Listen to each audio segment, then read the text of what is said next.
Coming to you from the city of the weird. Exploring topics from the esoteric and unexplored to dimensions unknown.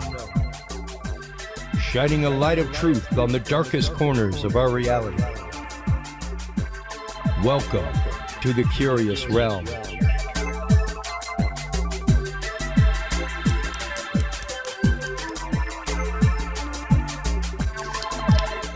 Well, hello everybody, and welcome to the official Curious Realm coverage of the 2024 Fouke Monster Festival here in Fouke, Arkansas. We are joined by our good friend and guest, Chester Moore. How you doing, Chris? bud? Great to have him. Great to be on your show again, man. It's always a lot of fun. Always love whenever we get to hang out. Yep. You are a heck of a guy and an amazing researcher. You probably spend more time in the field than any other researcher I know because of your work with wildlife reporting. A lot of different parts of wildlife research. Yeah. And your new book, Bigfoot South. Let's get into that real quick. What brought you to write that? Well, I originally wrote this book 20 years ago, released it 20 years ago, and I was holding my own conferences back then called the Southern Crypto Conference. Okay. And I need to have some merch to sell there, and I'm like, I haven't seen anything that's been on this phenomenon really Southern focused, so I decided to start putting together accounts and things that I heard, and it came a pretty big project. We released it, and I stopped doing my conferences, and this is the 20-year mark. And there's so many people asking about it that I decided what I'm going to do is I'm going to go back and take the original text. I'm going to add about 3 new chapters. I'm going to put a whole bunch of more research from the last 20 years that's in there and put together some really cool stuff. And I'm really excited about this, really a re-release of a book that, that's got a lot of demand, but very few people have been able to check it out. So I'm pretty excited about it. Well, and it goes into all kinds of things, from oil prints on windshields. But my favorite is whenever books have color photographs. I have to put color stuff in there. Black and white is great, but especially once you start talking wildlife and variations. Yeah, and that's you mentioned like the variations and stuff. Like to me, that's an important thing to be able to show those delineations and stuff in photos. Only color is going to nail that, Yeah. And I talk about like what I'm talking about here at the conference: feral apes and monkeys is part of this phenomenon. And I have a whole chapter on that, and to me that's, we don't know. There are no Bigfoot experts. Yes. I'm a journalist pursuing this, and I will openly admit I believe these creatures are real. I believe they're a biological entity, but no one really knows. So there's a lot of things associated with the phenomenon of vocalizations, tracks, other things, signs like people call them nesting areas and stuff like this. Yeah. Well, we have verified feral monkey populations in multiple locations in the South. I have gathered numerous reports of people call them baboons in the South. And then there's this really intriguing possibility of feral apes. So it's kind of an all-inclusive, here's all the weird stuff related to Bigfoot in the South. Yeah, and granted, there are research facilities, especially all over the South when it comes to primates. There's one right up the road in Bastrop, right down the road from me in Austin. And to think that, monkeys don't escape, that animals don't, like animals escape zoos regularly. And the thing is, in Texas, down by Dilley, there is an established Japanese macaque population. Oh, wow. And the first time, I'll share the story with you, but my opening part of my presentation is that 25 years ago, I was doing an article, I was bow hunting in South Texas, doing an article about hunting hogs down there. And a guy told me a buddy of his was in this little ground blind in this creek bottom before daylight down there and heard this terrible scream, scared the crap out of him. A few minutes later, a little hairy hand reaches into the stand. He jumps out the blind and looks over with the flashlight, and there's this big monkey. And that was my first introduction to the feral monkey thing. And now in my book and presentation, I have photos that are of these monkeys just sitting on a fence post by a deer blind or something like that. So, and so it was interesting because the guy said his first thought when he heard the scream, maybe that's some kind of Bigfoot or something, but it was a monkey. So there's a lot of stuff like that. That's part of the phenomenon that's different out there. So to me, I'm a journalist. I'm going to go where the story leads me. Yeah. And it's not always to, a critter like that maybe. It's something else related to it. We see these things out there. So I take some little rabbit trails here and there, and it's all part of the phenomenon. Yeah. Well, and let's explore some of your presentation real quick, especially the idea of feral monkey populations, feral ape populations. What would it take for a population to succeed? What would it take for there to become a population? Just a single breeding pair? Or? You'd have to have at least that to start off with. Yeah. But I think it would probably have to be more than that to be more realistic. But if you're looking at like apes, and there were numerous facilities in Florida, so there is a rhesus monkey population in one area of Florida that are a direct result of an escape by a place called the Chimp Farm. It was a local name for it. And to get like orangutans and chimpanzees and like lowland gorillas especially, you're pretty much going to have to be a major zoo these days. Yeah. Well, this was a small backwoods place that had lowland gorillas, orangutans, and chimps. And we know this population of rhesus established started from there. I guarantee you, if rhesus monkeys escaped, there's a very good chance some apes escaped at some point. Yeah. Well, primates are very long-lived. You know, you could have had a 5-year-old lowland gorilla pair get out. Yeah. And in the 60s, they could still be alive. Yes. Yeah. You know, and they have the habitat that would match it in parts of the Everglades. So there's a very interesting, you know, the Bigfoot phenomenon in Florida is related to the term skunk ape.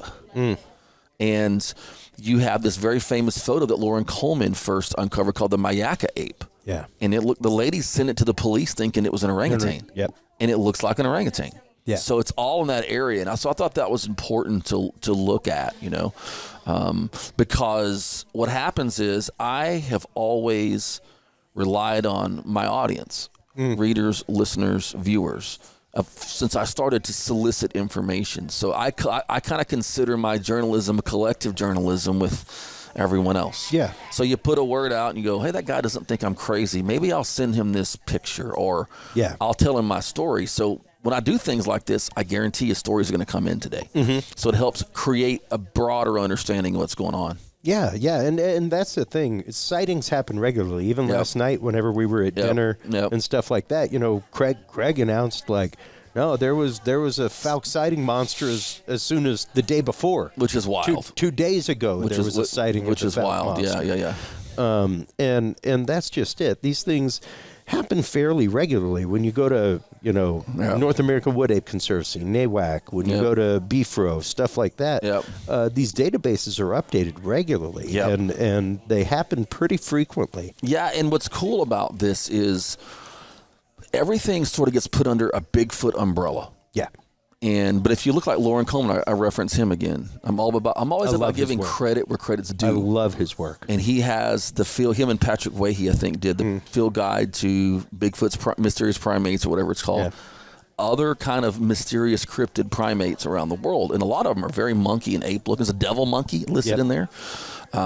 So there are other parts of this mystery that I think if there's ever disclosure of the Sasquatch phenomenon, I think that we're going to have a lot of better scientific interest in it, and maybe some other understanding of what's going on. I guarantee that unless it was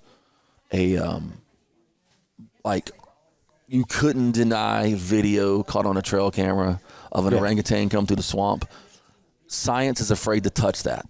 Because it might be linked to the skunk ape. It might. So they ignore it. It's not like there's an official designation among agencies, don't touch it.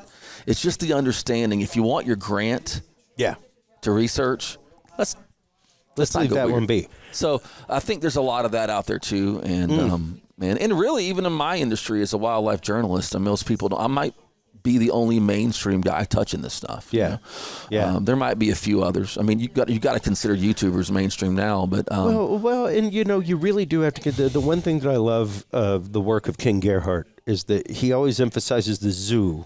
Yeah, he does that as well. Zoology, and the idea of we have to look at these things, and because I mean, we discover tens of thousands of species a year. I was speaking of like the fishing, hunting, wildlife part of the world for me, but Ken is always into like the zoological part. Absolutely, of it.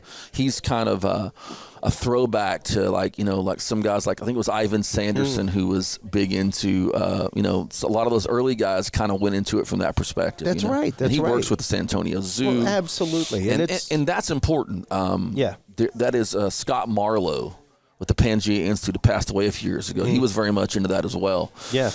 So that's a cool part, and we're soliciting strange reports of photos and videos of weird things that are happening out there. Well, and we had you on a pre-record not too long ago talking about your work with the Great White Conservancy and with GulfGreatWhites.com, all that kind of stuff. And one of the things that you mentioned was that great whites don't even hit a breeding cycle till they're 30 years old. And that's something that I think that a lot of people don't realize, especially when you're talking primates, things like that. Like when you're talking chimpanzees, it's almost the same thing. They're like 15 years old. Yeah, I don't know the exact, but it's not not like a white-tailed deer where they throw twins every year. Yeah. When they're a year and a half old. Yeah, you know, like, it's exactly. And so slow reproductive rates, and long-lived animals. Yeah. So, I think there could be.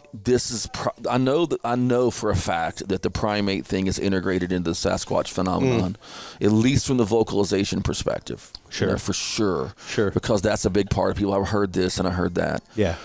But I think we're about to learn a lot more about it. I just really think that it's coming to a head. Well, we are, especially when it comes to the forensic data, when it comes to DNA analysis, things like that, the fact that we are now able to lift DNA from oil alleles, like on the handprints. That's amazing stuff. That are shown, things like that. Yeah. Like, we're going to start seeing a whole new realm of data come in on this. So especially once you start applying and getting AI to start sorting things out. Yeah, and that's a great thing about, like you mentioned, like AI and the tech part of this. Because what it's going to come into is that the average person is going to have access to a lot of this. And then that will force science to look at stuff. There's actively a new AI, and I'm trying to remember where I read it. I think it may have been Nature. Where there is a new AI where you can literally put in wildlife calls. Yeah. And it will search the database of known wildlife calls and tell you what that animal is. See, that's going to be next level. And my good friend, Dr. Natalie Game Schmidt, changer. You know, she created some DNA collection technology that can be tested in the field. Awesome. Instead of some guy spending time in, some obscure mountain range in Asia looking for an endangered subspecies of leopard. Yep. And coming back and realizing the scat he collected wasn't a leopard, it was some other cat. Well, and even still then, you're carrying on an expedition in the field for a week and a half. How are you maintaining those samples? How are you not deprecating those samples with humidity? Everything else. How are you assuring the fact that those samples are right to get to a lab? No, it's the proper analysis. It's a great point you bring up, Chris, about this technology and the AI going to be a great aid to what's going on out there. And it's also going to be a great aid to people who want to phony stuff too, to a certain level. Well, but that's, to me, the important part of that is looking at how we can use that as a positive. And and what happens is, I probably, in the fishing, hunting, wildlife part of this, I know I put the most stuff out about like stuff that's not supposed to be there, whether it's the cats and stuff we talked about before. And there's like a whole other side of American wildlife that's like introduced species and things aren't supposed to be there. Yeah. And it's like there's like an underground of wildlife. It's kind of like axis deer here in Texas. Like you see it, feel free to shoot. In season or out, you need no tag. Feral hogs, aoudad. So there's a whole list and a whole litany of stuff out there. So I'm excited about exploring more of the feral primate side of this stuff. So, that's it's a part that I think really needs to be explored, because that is where we start the sorting process. That's where you start the culling, and even you mentioned a minute ago, everything's been thrown into a Bigfoot bin. That's something that we talk about on the show regularly that discourages science from wanting to get involved. Like, I am one of the people who is a big believer in, I'm glad that they relabeled UFO to UAP, because now you have included the concept of phenomenon, which is exactly the realm of science. Sure. Like, if you have an aberration in your experiment, you have to explore what the aberration is.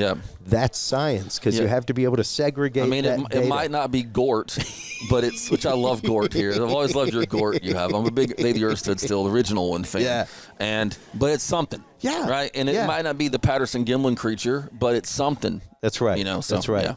So, wrapping things up, man, what is next on your plate? What are you looking for? What can people do to get involved with conservancy out there? Well, I always say find a wildlife species that you're passionate about, and find an organization that is involved in its conservation. So if you're into great white sharks, the Atlantic White Shark Conservancy, OSearch. If you're into southern bottomland habitat, the National Wild Turkey Federation is a great group because they do a lot of habitat work.